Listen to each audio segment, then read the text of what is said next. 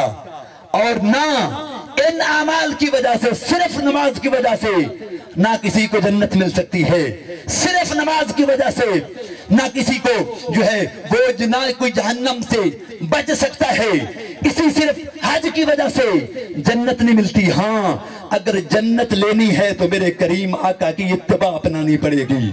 میرے کریم آقا کو دل سے ماننا پڑے گا, اس طرح ماننا پڑے گا کہ جس طرح صحابہ نے مانا تھا. آج اصحاب کے نام پہ انجمن تو بنا لیتے ہیں. میں کہتا ہوں اصحاب کے نام پہ انجمن بھی بناؤ, ذرا صحابہ کے عقیدے کو تو دیکھو. صحابہ نے مصطفیٰ کو کس طرح مانا تھا.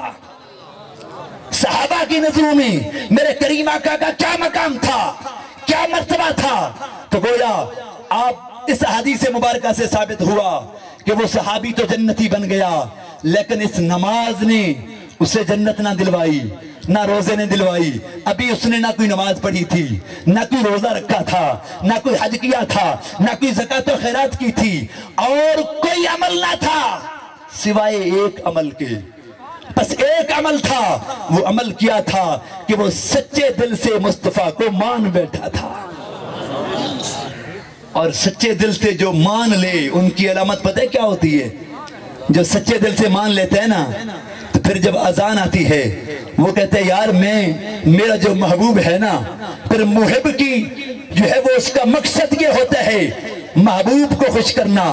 تو پھر وہ کہتے ہیں اب میں نماز بھی پڑھ لوں, اس لیے نہیں کیونکہ یہ فرض ہے, نہیں اس لیے بھی نہیں کہ میرے اوپر قرض ہے, نہیں, وہ اس لیے پڑھتا ہے کہ میں نماز پڑھوں گا. میرے آقا نے فرمایا قرۃ عینی فی الصلاۃ, نماز میرے آنکھوں کی ٹھنڈک ہے. نماز میں پڑھوں گا, ٹھنڈک میرے آقا کو پہنچے گی. وہ جو حضور, جس نے حضور کو سچے دل سے مانا, وہ روزہ بھی رکھے گا.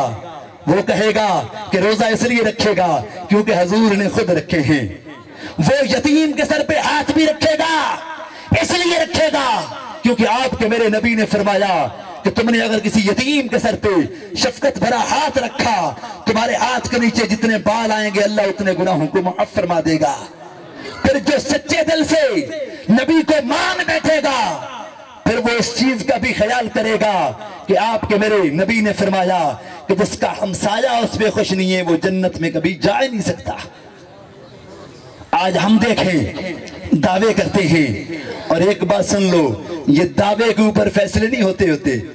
دعویٰ تو کوئی بھی کر سکتا ہے, ہاں فیصلے ہوتے ہیں دلیلوں کی بنا پر, جس کے پاس دلیلیں مضبوط ہوں. آج ہم نعرے جتنے مرضی لگا لیں, غلامی رسول میں موت بھی قبول. ارے بابا میں اکثر کہتا ہوں کیا حضور کو دینے کے لیے آپ کے پاس صرف موت ہے؟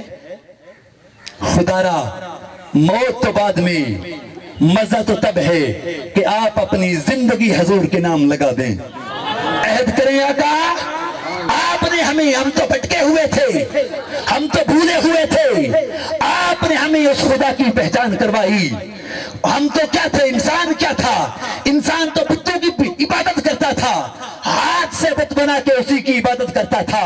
آپ کے میرے آقا کے آنے سے پہلے انسان یعنی جہالت کے اس مقام پہ تھا کہ وہ خدا جو تھے, خدا جن کی عبادت کرتے تھے وہ بازاروں میں بکتے تھے, خدا بازاروں میں بکا کرتے تھے. آپ کے میرے نبی نے آ کے اس خدا کی پہچان کروائی.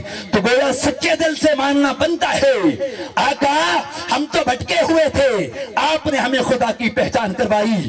آپ نے کہا اللہ ایک ہے, ہم نے مان لیا. آقا اگر آپ کہتے ہیں تو مان لیتے ہیں اللہ ایک ہے. آپ کے میرے نبی نے کہا جنت ہے, ہم نے جنت دیکھی نہیں پھر بھی یقین رکھتے ہیں جنت ہے, اس لیے کیونکہ مصطفیٰ نے کہا جنت ہے تو مطلب ہے. میرے آقا نے فرمایا جہنم ہے, ہم نے جہنم دیکھی نہیں پھر بھی مانتے ہیں کہ جہنم ہے. آپ کے میرے نبی نے فرمایا جب تم قبر میں جاؤ گے 3 سوال ہوں گے تم سے.